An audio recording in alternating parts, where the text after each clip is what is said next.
Tape binulaga ang TVJ, trademark application sa The Barkads, tinutulan. Pumalag umano ang Television and Production Exponents Inc.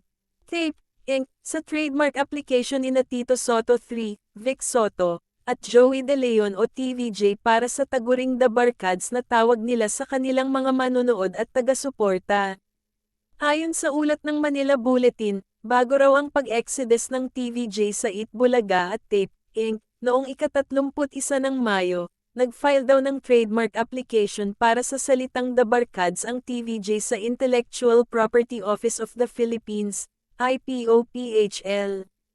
Matapos nito, inilathala ito ng IPOPHL upang maging bukas sa alinmang partidong tututol, alinsunod sa batas.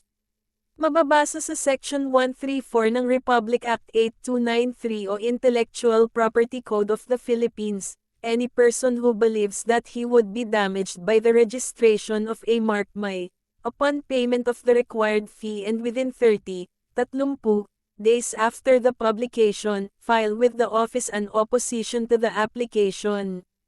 Kaya naman, tumutol daw sa trademark application na ito ng TVJ ang tape, sa kadahilanang matagal na raw ginagamit ang salitang The Barkads sa EB. Matatanda ang nakapag-renew rin ng tape para sa titulong Itbulaga hanggang 10 taon.